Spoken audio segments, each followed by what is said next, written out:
29ാമത് അന്താരാഷ്ട്ര ചലച്ചിത്രമേളയിൽ ശ്രദ്ധ നേടി മത്സര വിഭാഗത്തിൽ പ്രദർശിപ്പിച്ച ചിത്രങ്ങൾ.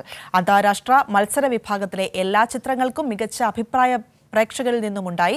ഒരു മലയാള സിനിമ ഉൾപ്പെടെ 7 മത്സര വിഭാഗത്തിൽ കഴിഞ്ഞ ദിവസം ചിത്രങ്ങൾ മത്സര വിഭാഗത്തിൽ കഴിഞ്ഞ ദിവസം പ്രദർശിപ്പിച്ചു. അസ്ലി ഒസാസ്ലൻ സംവിധാനം ചെയ്ത എൽബോ, ഫർഷാദ് ഹഷമിയുടെ me Maryam the children and 26 others, Mariana വൈൻസ്റ്റൈൻ്റെ ലിൻഡ, അഭിജിത്ത് മസുംദറിന്റെ ബോഡി, ദ ഹൈപ്പർബോറീൻസ്, മലയാള സിനിമയായ ഇന്ദുലക്ഷ്മിയുടെ അപ്പുറം തുടങ്ങി 7 ചിത്രങ്ങളാണ് രണ്ടാം ദിനം മത്സര വിഭാഗത്തിൽ പ്രദർശിപ്പിച്ചത്. അതിൽ ജർമ്മൻ സിനിമയായ me Maryam the children and 26 അതേഴ്സിനും ചിലെ സിനിമയായ ഹൈപ്പർബോറീൻസിനും മികച്ച പ്രതികരണമായിരുന്നു പ്രേക്ഷകരിൽ നിന്ന് ഉണ്ടായത്. സ്ത്രീപക്ഷ നിലപാട് വീണ്ടും ഉയർത്തിക്കാട്ടിയുള്ളതായിരുന്നു ജർമ്മൻ സിനിമ. ഹൈപ്പർബോറിയൻസ് എന്ന് പറഞ്ഞിട്ടുള്ള ഒരു മൂവിയാണ്. അതിൽ വിഷ്വൽ സ്റ്റൈൽ ഭയങ്കര യൂണീക്കാണ്. ആനിമെട്രോണിക്സും പ്രാക്ടിക്കലായിട്ടുള്ള എഫക്ട്സ് വെച്ചിട്ടാണ് ഫുൾ മൂവി ചെയ്തേക്കുന്നത്.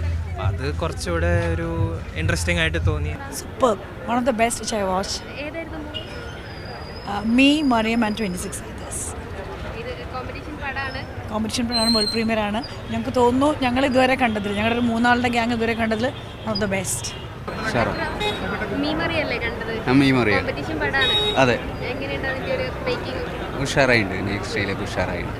മേളയിൽ മത്സര വിഭാഗത്തിലെത്തിയ ആദ്യ മലയാള സിനിമയ്ക്കും മികച്ച അഭിപ്രായം തന്നെ.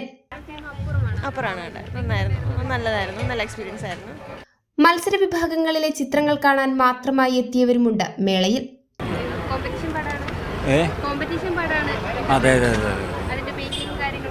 നന്നായിരുന്നു.